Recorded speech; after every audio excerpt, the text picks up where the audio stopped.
বাইরে নুরুল হক নুরু আঙ্গুল তুলে বললো আসিফ নজরুলকে, তুই হইছিস হিজড়া, তুই হিজড়া না হলে পুলিশ দিয়ে আমাকে মারতি না। আর নজরুল বলতেছে আঙ্গুল নামিয়ে কথা বল বেয়াদব, বিস্তারিত দেখতেছেন এবং সর্বোচ্চ শেয়ার লাগা। তো ওকে, এই সমস্ত আপনার আমার মনে দেশের হয় স্বার্থ রক্ষা করার জন্য আন্তর্জাতিক চুক্তি, আমার মনে সেগুলো হয় আমরা করে যাচ্ছি। আমার মনে আর হয় চুক্তি, আরেকটা কথা শুধু বলি, জি, চুক্তি প্রকাশের সময় এখনো শেষ হয়ে যায় না। অবশ্যই।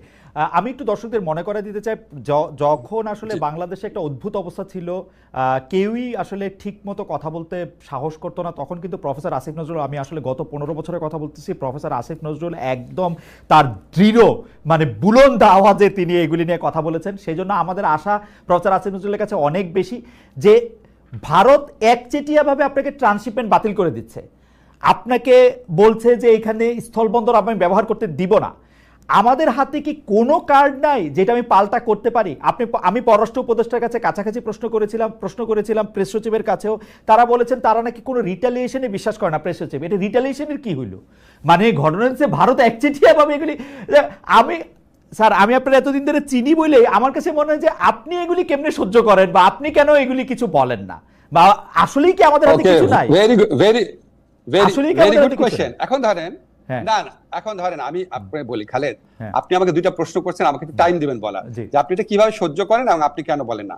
আচ্ছা, আমার ল ডিপার্টমেন্টে যেই শিক্ষক ক্লাস নিত না, বা আমার ল ডিপার্টমেন্টে যেই শিক্ষকের একজন দুজন শিক্ষকের কারণে রেজাল্ট পাবলিশ করতে 2-3 মাস দেরি হয়ে যেত, আমার ডিপার্টমেন্টে যেই শিক্ষক ছাত্রদেরকে 0 নাম্বার এবং মাইনাস নাম্বার দিত, আপনার কি মনে হয় আমি এটা সহ্য করতাম? আমি তো প্রত্যেক একাডেমিক কমিটির মিটিং এ বলতাম।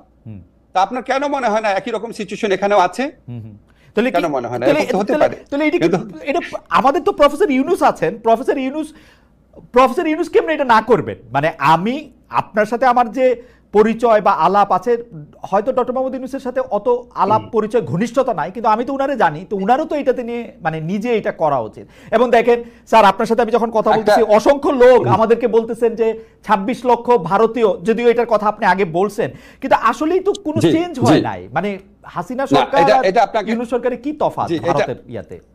এটা আমি একটু আপনাকে বলি, এটা তো আমার ক্ষেত্রে কথা, জি, স্যারের ক্ষেত্রে স্যার অনেক বড় প্রেক্ষিত থেকে জিনিসটা দেখে, আমি তো অত বড় প্রেক্ষিত থেকে দেখতে পারি না, ফলে আমার পক্ষে অ্যাপ্রোপ্রিয়েট আনসার করা সম্ভব না ভারতের ব্যাপারে, ভূমিকার ব্যাপারে। যত বৈদেশিক সম্পর্কের যে ব্যাপার আছে সেটার সাথে কোনোভাবেই আমি ইনভলভ না। বৈদেশিক সম্পর্ক দেখে আমাদের পররাষ্ট্র উপদেষ্টা আছে, আমাদের ওই যে আমাদের হাই রিপ্রেজেন্টেটিভ খলিল সাহেব আছে, দেখে আমাদের স্যার দেখে। আপনার মনে হয় কি আপনি ধরেন আপনি খালি ধরেন ডয়েটসে ভেলেতে একটা জিনিস প্রচার হইলো কেন, তখন আপনি যদি কেউ জিজ্ঞেস করতো আপনার কাছে মনে হতো ডয়েটসে ভেলের জার্মান ভার্সনে কি প্রচার হচ্ছে আমি কি জানি। তো আমার কাছে এরকম অবস্থা, আপনি উনাদেরকে জিজ্ঞেস করেন, এবং আমার ধারণা উনাদের